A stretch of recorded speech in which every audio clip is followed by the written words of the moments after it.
Alors, on va commencer à les politologues de Biniero comme Balima, bonne nouvelle, Tchaman de Bibi, avec beaucoup de surprises. Bonne nouvelle, Folo du Malien, Mali, autorité moro, Agnamou, mais officieusement, pas officiel, mais c'est officieux. Donc, Balima, Mali, autorité moro, et ministre moro, ni be CEDEAO, Jamana Kelenka, ni kera Sénégalais, i kera Burkinabé, i kera Ivoirien,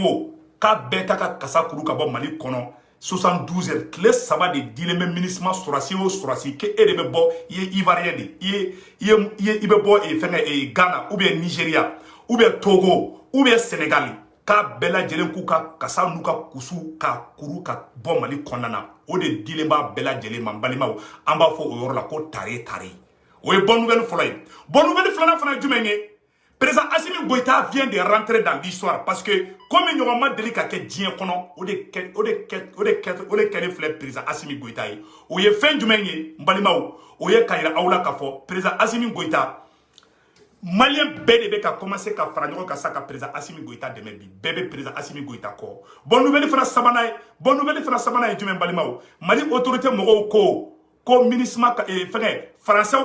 ka avion fait n'a be français ka kana pas Mali territoire kuna bli aux décisions fanatala roi 12 bora ka transition soutenue Mai Ouattara bora ka transition soutenue Mali mogo ba be Mali mogo nyuma be de wula bi ku be sani transition mogo ko balima o amba fo tare Mali on angana siki blende aywa ora temene ko fe ka bala balima o yana ngata nya fe amena roi 12 ka kuma o kala mais yana nga roi 12 talbi. C'est-à-dire que Mali ani les syndicats de prison, Daouda, syndicats de prison, Nyamogo Banou, Oru Befana teke di Nyogo Mabi, Koube Mali transition, Kuba souteni bi, Uba souteni sini, Awa CEDEAO e Nyagati Mitaka, Nyeshi, Anga Moroma, Kuma Swama bi, Uma Swama Shini, Balimao, Amba Fo Oyorola, Ko Tare. Balimao, Yananga Tanya fe, Mena Kumado Nyafo Onyana. Et Ama yini président Assimi Goïta fait bi malien bébé ko président Assimi Goïta malien bébé Assimi Goïta ko bi bon malien be yini Assimi Goïta fait bi mo nous Mali na folo chweni dossier ou ko pôle économique là ay dossier be activé tout de suite aka mo be meneka be don kasola o ye kelenge flana président Assimi Goïta malien be diminuer be ima ni be fe ka lafia ambe woro mina bi mogo be bo mogo ye lettre sene ka ci CEDEAO ma ko ka Mali nyagati ta tugala naw bu don aya be don kasola o ye flanay sabana fana munye mogo be bo ka yere yira à visage ouvert ka fo kale be sa farasi no fa be sa CEDEAO no fa aya naw mu don kasola ou be ko bla résidence privée là Mali be tla ka tout attaquer ni ko soro qui est responsable Alassane Ouattara ka 3e mandat wakati là il va rien faire oula be don kasola président Assimi Goïta Franciska den se ka bɔ Franci bi à visage ouvert k'a bi jɔ k'ale bɛ Hitler fɛ Franciska jugu ni Hitler ye jamanadenya patriotisme a kan k'o loi fɛn dɔw voter maa minnu bɛ bɔ k'an na jamana lagosi ka di mɔgɔ wɛrɛw ma n'a m'u minɛ n'a m'aw kɛ pu la ni mɔgɔ bɔra vous êtes responsable de awa ni a ka mɔgɔ minnu bɔra k'o kɛlɛ n'a bɔra k'a b'olu fana bila k'a b'olu minɛ ko loi ko an tɛ loi ko la an bɛ jamana sauver la hali zone bɛ kaso la sa n'a bɛ se ka Mali sauver bi a bɛ bɔ a bɛ Mali sauver Amérique y'a kɛ France y'a kɛ diɲɛ bɛɛ y'a kɛ awa ibe fe ka Mali mara cogo Mali te marati Alassane Ouattara o ba ka 3e mandat ke domina mogo ya nyi ngore Alassane Ouattara e marto ta ka benyin kari voilà pourquoi sera ka 3e mandat ke mais ibe fe ka Mali mara cogo ni mi kolosi ibi ko jeni ki nya jeni ibi ka responsabilité de ta fe ba a nyi ngore sa iba benyin kari lamne depuis 600 ni ma ke mogo wero ba ki place la ni mogo wero ya ke procureur mun fe mun wawli procureur nu ani jiju anga bonya ba kan goyi Mali be état dirigeant de la SAMNO au fait munu be non ayaw jaw place ou la Mali autorité fana ko jaw place ou la munu be façon de juguya ka fo ni yor la mbe procureur Touré fo parce que procureur Touré kawji mina domna agoko kawji mu be Mali bla danger de la mogo na nu jo sharia krikara ko kuma ou mais il avait raison je donne chapeau au procureur Touré Mali transition mogo na ma jaw place la akani mogo dégager ka boy nu tora kuma la a ben ala na krache wallahi Mali on be tu nyona lo dun karaw mai awma ura 12 bora aye Mali supporter ura 12 ka video filmé no kala mbola mais Mai Ouattara fana kuma ambo amelo fana kala ana ura 12 ka kuma kan kala folo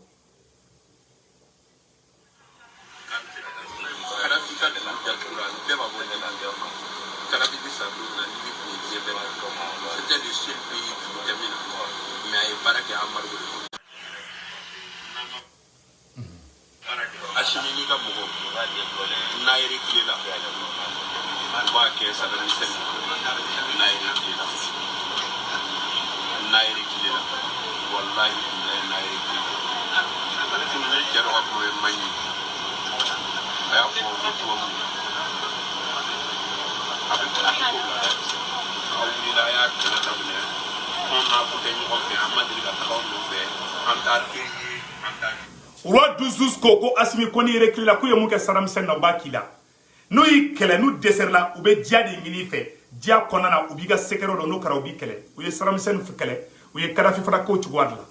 Assimi i n'u bɛ ɲɔgɔn na fo diɲɛ fo lahara ala k'i ɲuman bɔ a la aw an b'i supporter mais minnu bɛ k'u ɲin wɛrɛ ko u bɛ farasi défense taw la minnu fana bɛ ka faso janfa n'a prévu b'a bolo a y'a bɛɛ minɛ depuis sisan n'aw m'u minɛ aw bɛna population yɛrɛma bila ɲɔgɔn na n'o kɛra vous êtes irresponsable cɛ k'i jɔ i jɔyɔrɔ la dɛ an ka Mani Ouattara ka kuma lamɛn tubabu filɛ mɔgɔw mana wuli farafina tubabu de b'an dɛmɛ an ka partenaire wallahi u tala k'anw dɛmɛ u bɛ fɛn ɲini de la nkali na ala la u bɛ fɛn ɲini de la hakilima bɛɛ b'o dɔn tubabu bilen bɛna a yɛrɛ fa farafin fɛ yen a tɛ baraji ɲini na silamɛya ko tɛ diinɛ ko tɛ a banna a ye Mani Ouattara ka nin kuma mɛn an ka Mani Ouattara ka kuma filanan fana kan na wa ne bɛ min bila faamaw ma n'an seginr'u kɔ a b'a yɛrɛ ye dɛ u b'a daminɛ o de la anw tɛ o cɛ o cɛ ye farajɛ kɛlɛli daminɛ ka réguler ka segin kɔ a ye Saddam ta ye yan Kadhafi ta kɛra an ɲɛna yan i bɛ taa de n'a bɛ kɛ min ye a bɛ k'o ye sira fɛ i t'i segin dɛ u yɛrɛ b'a dɔn u b'a dɔn ka kɔrɔ walahi n'i ye farajɛ kɛlɛli daminɛ i ka jamana ko la e de b'a bila ale t'a bila dɛ kuranɛ y'u jogo fɔ n ye walan tardɔ de don olu ta ye lan de lil mustaqbal olu tɛ ko de dabila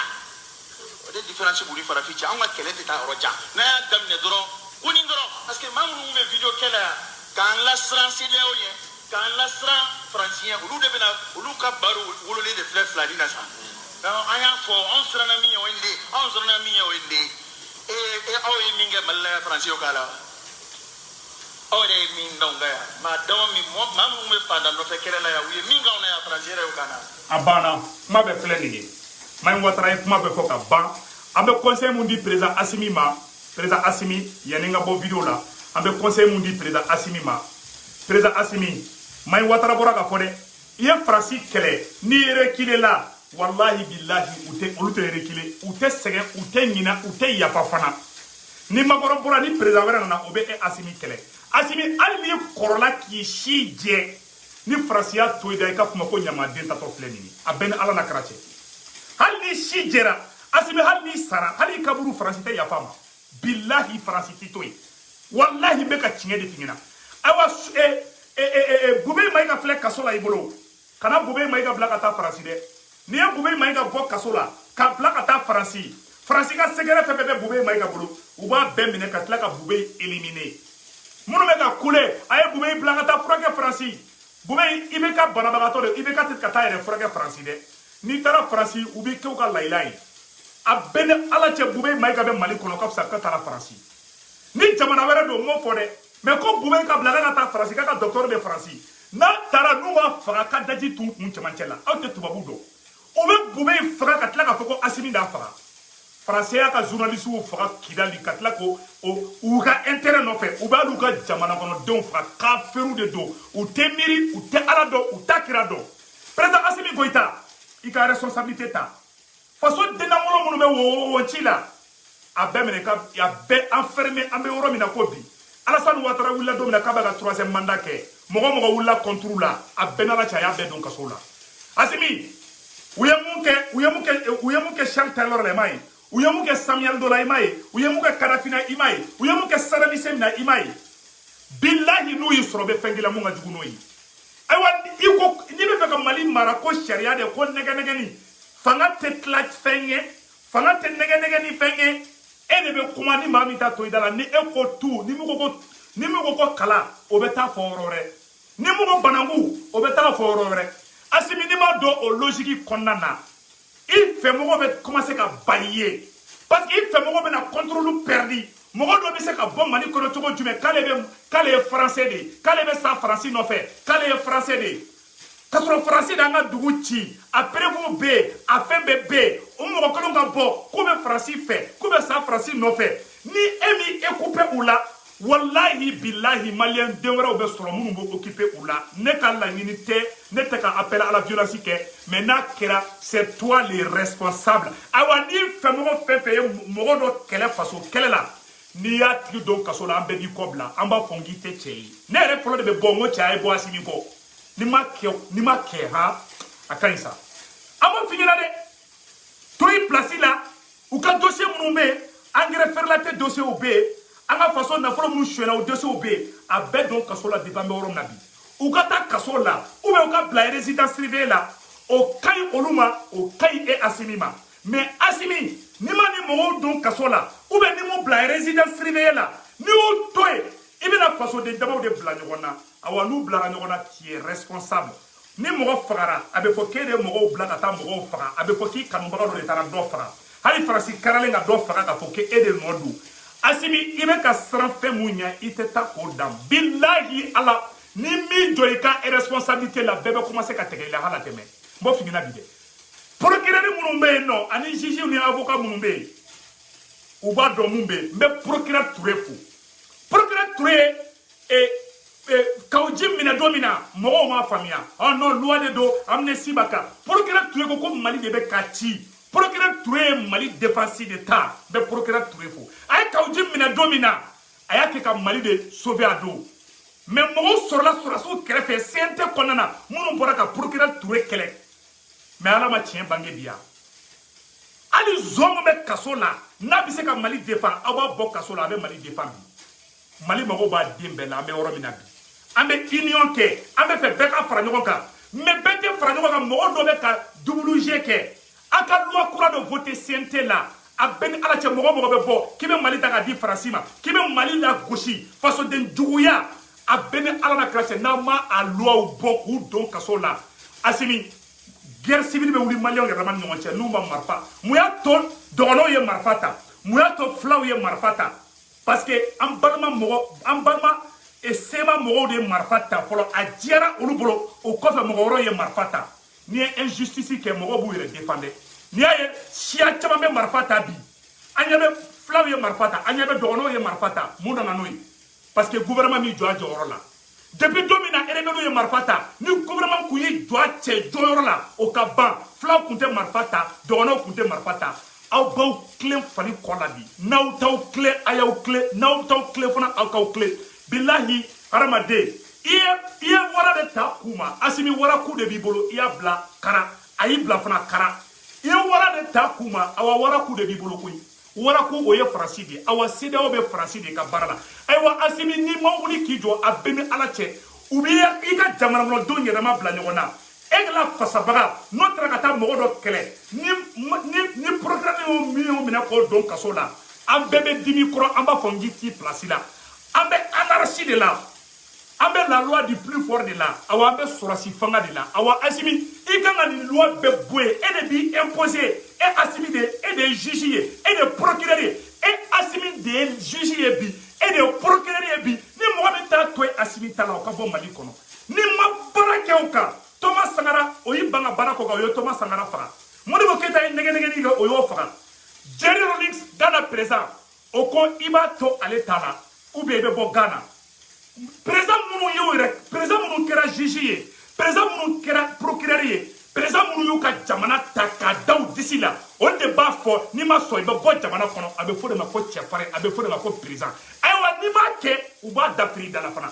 n'i m'a kɛ jamanadenw bɛ tila ka muruti contre la n'a ma kɛ n'i ye tunkaraden yɔrɔ la i k'a fɔ ma ko ɲamaden tatɔla filɛ nin ye président Asimi i jɔ i ka responsabilité kɔnɔ ka na mɔgɔ lankolonw to yen u ka bɔ manamanakan fɔ la n'i y'u to yen mɔgɔ bɛ bulu contre la ni mɔgɔ wulu contre la n'i magara o mɔgɔ kelen na a bɛ fɔ k'i tɛ k'i jɔ i jɔyɔrɔ la Jerry Rawlings Ghana a ye coup d'état fila de kɛ a ka coup d'état filanan na mɔgɔ n'a tɛ Ghana fɛ a y'a bɛɛ lajɔ ka marifa ca bɛɛ la k'a bɛɛ faga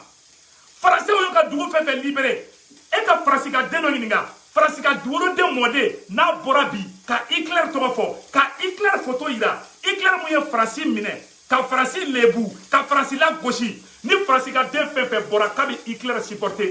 yanni justice ka s'a ma yanni polisiw ka s'a ma ni Faransi ka den dɔ ma faga ala kana hɛrɛ kɛ n ye parce que Hitler y'u ka jamana ci de malien den bɛ se ka bɔ à visage ouvert k'ale bɛ faransi fɛ k'ale ye français de Assimi sigilen e ma réagi n'a kumaw ma dabila Assimi i ka fanga bɛ taa da fɛ a bɛɛ n'Ala cɛ il faut prendre ta jamana cɛ o cɛ ye jamana mara Paul Kagame filɛ Rwanda ni Paul Kagame ko ko ku ni ko ko banangu i bɛ taa fɔ lahara ou i bɛ taa fɔ dugu wɛrɛ la a bɛ fɔ de ma ko des leaders i b'i imposer de sisan e Assimi de procureur ye bi e Assimi de juge ye bi e Assimi de justice yɛrɛ bi et de l'homme fort du Mali aujourd'hui. An ɲɛ tɛ procureur si la e d'an ka procureur e d'an ka juge ye bɛɛ kan ka tugu e de kɔ bi parce que e de bɛ fɛ k'i faso sauver mais n'i y'i sigi ni sariya démocratie kirikara min ni Faransi kɛlen bɛ ka bila an fɛ Faransi ye démocratie bila Mali la o ye molobaliya karasi de Faransi ye démocratie bila Mali la o ye ɲɛdɔn karasi de Faransi ye démocratie bila Mali la o ye hasidenya karasi de Faransi ye démocratie bila Mali la o ye manamana karasi de Faransi ye démocratie bila Mali la o ye fasoden juguya karasi de démocratie tɛ foyi tɛ Faransɛw ka dugu kɔnɔ n'i ko Hitler n'i ye Hitler tɔgɔ fɔ n'u m'i faga Ala kana hɛrɛ kɛ n ye Faransi service de renseignement b'i faga hali mɔgɔ ta b'i faga na cogoya min na qu'on se dise la vérité u bɛ na aw de fɛ ka mɔgɔlankolonw dilan aw yɛrɛ t'u la u bɛ bɔ k'u faso la gosi e Assimi sigilen i tɛ réagir o la Assimi an b'i fɛ dɛ mais n'an y'an ka mɔgɔ minɛ don o don ni fasoden juguw sababuya la o don vraiment ne yɛrɛ fana bɛ bɔ n kan ka mun fɔ n b'o f'i ɲɛna o don ça c'est clair et net mɔgɔ tɛ ɲinɛ ɲini ka dɛsɛ a ku kala la dossier fɛn fɛn b'u kan u bɛɛ minɛ k'u don o la ou bien k'u bila résidence surveillée la n'i y'u to yen k'u da sago fɔ jamanaden fila bɛ kari ɲɔgɔn na yawa ni ko bɔra la vous êtes responsable vous les militaires de la transition n'aw b'a jɔ aw jɔ la aw bɛ jɔ aw jɔyɔrɔ la n'aw t'aw jɔ aw jɔyɔrɔ la maliyɛn bɛɛ bɛ muruti aw contre la an ka mɔgɔ kelen tɛ taa kaso la ni mɔgɔ lankolonw sababuya la a tɛ kɛ bilen a tɛ kɛ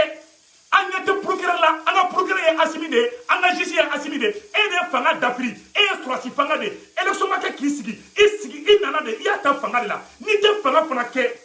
hey sabali koyi sabali dɛ franchement sabali dɛ i kana mɔgɔ dusu labɔ dɛ i bɛ fɛ ka mɔgɔw nɛgɛ mun kɛ fanga in tɛ nɛgɛ ni fɛn koyi e de ye juge ye e de ye avocat ye e de ye magistrat e de y'a bɛɛ ye bi c'est toi l'homme fort du Mali président Assimi ni maa min t'a to i t'a la o ka Mali bila ni ma baara kɛ n'o ye ni ka fanga ma tiɲɛ n'a ye tunkaraden wɔrɔ a ka fɔ ma ko ɲamaden tatɔ filɛ a bɛɛ ni kuranɛ cɛ n bɛ ka tiɲɛ de f'i ɲɛna Modibo Keita ye mɔgɔw nɛgɛ o ma Modibo Keita faga Paul Kagame a hakili a sera ka Rwanda jɔ cogo jumɛn avec une main de fer président ni kɛ tubabu la o t'i to yen Faransi sɔrɔsiw tɛ na i faga dɛ Faransi b'a essayer k'a bɛ maliyɛn dɔ de bila i la o maliyɛnw tɛ mɔgɔw ye dɛ mɔgɔ minnu bɛ ka bɔ malo prix yɛrɛla an sɛgɛnna an kun bɛna don nin bɛna kɛ ni mɔgɔ min y'a geli wɛrɛ i ka marteau ta i ka tigi geli kari i ka ɲi kari n'u tɛ maliyɛnw qu'il quitte le Mali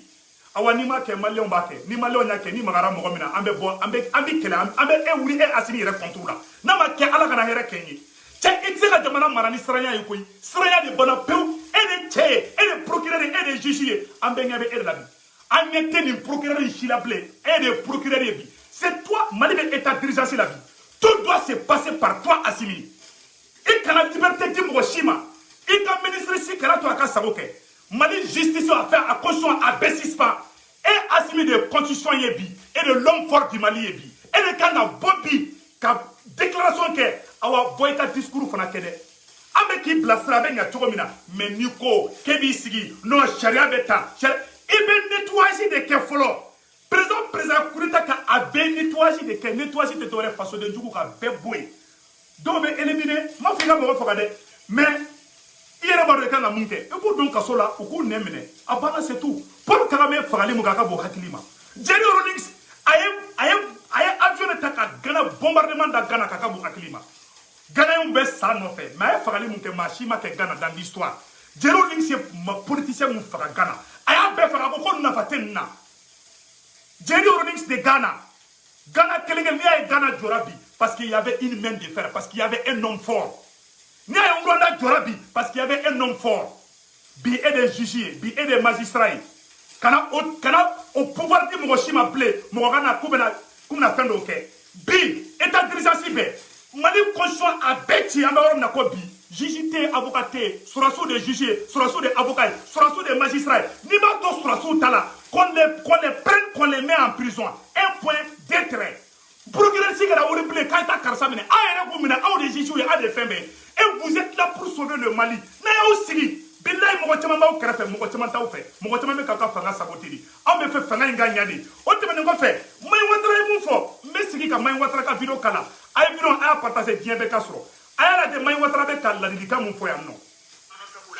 wa ne bɛ min bila faamaw ma n'an seginna u kɔ a b'a yɛrɛ ye dɛ u b'a daminɛ o de la anw tɛ o cɛ o cɛ ye farajɛ kɛlɛli daminɛ ka rekile ka segin kɔ a ye Sadamu ta ye yan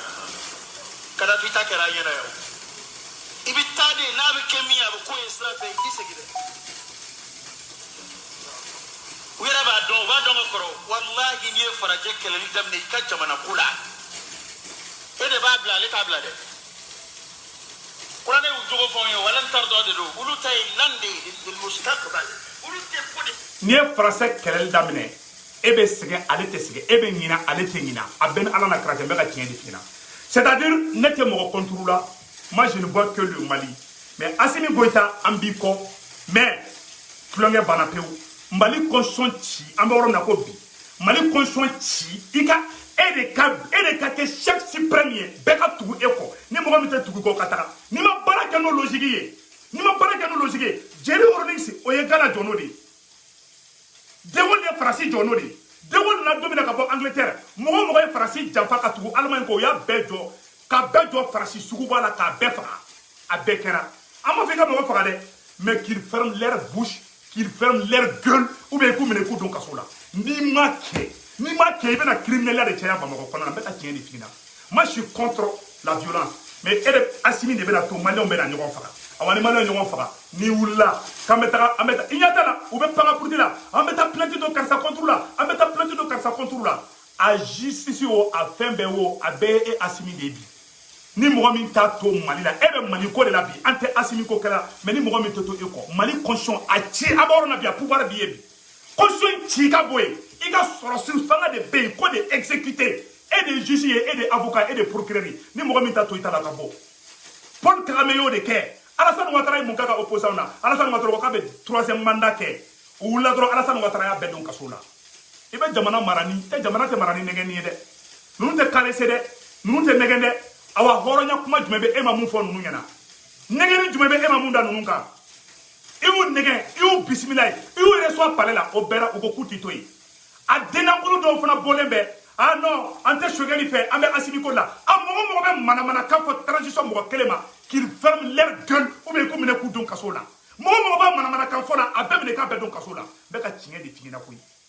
u bɛ division ko kuma de la u b'u tila fila de dɔw b'a fɔ non an bɛ Assimi fɛ an tɛ sogɛli fɛ a dɔw taara fara Mali jugu kan embargo kɛlɛ a dɔw ni kalama bɛ ka na a dɔw bɛ Faransi an b'u dɔn nafigi escroc dɔw bɛ Faransi u bɛ bɔ non an bɛ sa transition nɔfɛ k'a sɔrɔ transition jugu u n'olu ko bolo bɛ ɲɔgɔn bolo u ye baara min kɛ ji jukɔrɔ pour que sanction kana an b'a bɛɛ kalama an ɲɛ bɛ bɛɛ la an ɲɛ bɛ bɛɛ sen dɔ la mais Assimi e kan ka Mali constitution de ci bi